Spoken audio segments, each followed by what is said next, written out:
Vigilance മേധാവിയായിരുന്ന DGP Yogesh ഗുപ്തയെ മാറ്റിയതിൽ വിവാദം പുകയുന്നു. അടുത്ത police മേധാവി നിയമനത്തിനുള്ള 3-അംഗ പട്ടികയിൽ ഇടം നേടാൻ സാധ്യതയുള്ള വ്യക്തിയാണ് യോഗേഷ് ഗുപ്ത. കണ്ണൂർ ജില്ലാ പഞ്ചായത്ത് മുൻ അധ്യക്ഷ PP ദിവ്യയുടെ പേരിൽ വിജിലൻസ് കേസ് രജിസ്റ്റർ ചെയ്യണമെന്ന നിർദ്ദേശം യോഗേഷ് ഗുപ്ത നൽകിയിരുന്നു. പ്രധാനമന്ത്രിയുടെ കേരള സന്ദർശന സമയത്ത് പരിശീലനം നേടിയ ഒരു IPS ഉദ്യോഗസ്ഥനെ സുരക്ഷയ്ക്ക് വിട്ടു നൽകിയില്ല എന്നതും സ്ഥാനമാറ്റത്തിന് കാരണമായെന്ന് റിപ്പോർട്ടുണ്ട്. അതിനിടെ പുതിയ പോലീസ് മേധാവിയെ നിശ്ചയിക്കുന്നതിൽ സ്വാധീനം ചെലുത്താൻ മലബാറിലെ ചില ബിൽഡർമാർ രംഗത്തുണ്ട്. മുതിർന്ന CPM നേതാവിന്റെ പിന്തുണയും ഇവർക്കുണ്ട്. ഈ ഗ്രൂപ്പിന് യോഗേഷ് ഗുപ്തയെ പോലീസ് മേധാവിയാക്കുന്നതിനോട് താൽപ്പര്യമില്ലെന്നതാണ് സൂചന. അതിനിടയിലാണ് വിവാദങ്ങളിലൂടെ സർക്കാരിന്റെ കണ്ണിലെ കരടായി യോഗേഷ് ഗുപ്ത മാറിയത്. ദിവ്യയുടെ പേരിൽ FIR രജിസ്റ്റർ ചെയ്ത് അന്വേഷിക്കണമെന്നാണ് വിജിലൻസ് ഡയറക്ടറായ യോഗേഷ് ഗുപ്ത ശുപാർശ ചെയ്തതെങ്കിലും ഇതുവരെ അതുണ്ടായില്ല.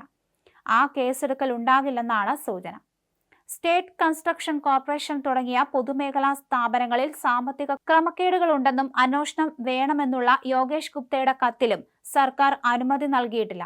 പ്രധാനമന്ത്രിയുടെ സന്ദർശന സമയത്ത് പരിശീലനം സിദ്ധിച്ച ഒരു ഉദ്യോഗസ്ഥനെ വിജിലൻസിൽ നിന്ന് സുരക്ഷയ്ക്കായി ഉൾപ്പെടുത്തിയെങ്കിലും മറ്റൊരു ഉദ്യോഗസ്ഥനെയാണ് ഡയറക്ടർ അയച്ചത്.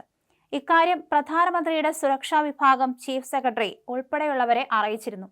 ഇതിൽ നടപടി വേണമെന്ന് ചീഫ് സെക്രട്ടറിയും ആഭ്യന്തര സെക്രട്ടറിയും ആവശ്യപ്പെട്ടിരുന്നു.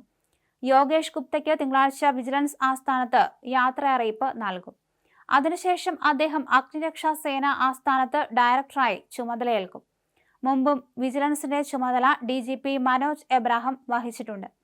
അഗ്നിരക്ഷാ വിഭാഗം ഡയറക്ടറായിരുന്ന K പത്മകുമാർ വിരമിച്ച ഒഴിവിൽ DGP-ആയി സ്ഥാനക്കയറ്റം ലഭിച്ച മനോജ് ഈ മാസം 1-നാണ് ഫയർഫോഴ്സ് ഡയറക്ടറായി ചുമതലയേറ്റത്. 10 ദിവസത്തിന് ശേഷമാണ് വിജിലൻസിലേക്ക് ഡയറക്ടറായി എത്തുന്നത്. അടുത്ത മാസം വിരമിക്കുന്ന സംസ്ഥാന പോലീസ് മേധാവി ഷെയ്ഖ് ദർവേഷ് സാഹിബിന്റെ പിൻഗാമിയായി കേന്ദ്ര ഡെപ്യൂട്ടേഷനിൽ പ്രവർത്തിക്കുന്ന രവത ചന്ദ്രശേഖറോ അഗ്നിരക്ഷാ സേനാ മേധാവി യോഗേഷ് ഗുപ്തയോ നിയമിക്കപ്പെട്ടേക്കും എന്നാണ് ഇപ്പോഴും എത്തുന്ന റിപ്പോർട്ടുകൾ. രവത ചന്ദ്രശേഖർ നിലവിൽ ഇന്റലിജൻസ് ബ്യൂറോ അഡീഷണൽ ഡയറക്ടറാണ്. സംസ്ഥാന സർക്കാരിന്റെ പ്രാഥമിക പട്ടികയിലുള്ള 6 പേരിൽ റോഡ് സുരക്ഷാ കമ്മീഷണർ നിതിൻ അഗർവാളാണ് സീനിയർ. വിജിലൻസ് മേധാവി Manoj Abraham, SPG additional director Suresh Raj Purohit, MR Ajith Kumar എന്നിവരും പട്ടികയിലുണ്ട്. പ്രാഥമിക പട്ടികയിൽ നിന്ന് 3 പേരെ ഉൾപ്പെടുത്തിയുള്ള ചുരുക്കപ്പട്ടിക UPSC സംസ്ഥാന സർക്കാരിന് കൈമാറും. ഇവരിൽ ഒരാളെ സർക്കാരിന് നിയമിക്കാം. സാധ്യതാ പട്ടികയിലുള്ള 4 പേർ സംസ്ഥാന സർവീസിലും 2 പേർ കേന്ദ്ര ഡെപ്യൂട്ടേഷനിലുമാണ്. ദർവേഷ് സാഹിബിന്റെ കാലാവധി ജൂൺ 30-ന് കഴിയും. ഈ മാസം ഒടുവിൽ UPSC ചെയർമാന്റെ നേതൃത്വത്തിലുള്ള സമിതി യോഗം ചേർന്ന് ചുരുക്കപ്പട്ടിക സംസ്ഥാന സർക്കാരിന് കൈമാറും. ഉദ്യോഗസ്ഥരുടെ സീനിയോറിറ്റിയും പ്രവർത്തനവും സ്വഭാവശുദ്ധിയും പരിഗണിക്കപ്പെടും. കേന്ദ്ര ഡെപ്യൂട്ടേഷനിൽ നിന്ന് മടങ്ങിയെത്താൻ തയ്യാറാണെന്ന് സുരേഷ് രാജ് പുരോഹിതും രവത ചന്ദ്രശേഖറും രേഖാമൂലം അറിയിച്ചതിനാലാണ് സാധ്യതാ പട്ടികയിൽ ഉൾപ്പെടുത്തിയത്.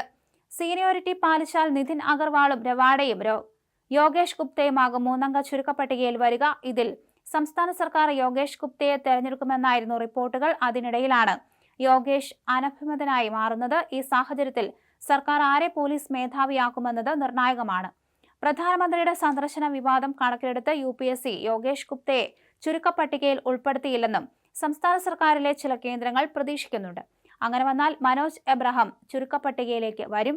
ഈ സാഹചര്യത്തിൽ മനോജ് എബ്രഹാം പോലീസ് മേധാവിയാകാനുള്ള സാധ്യത ഏറെയാണ്.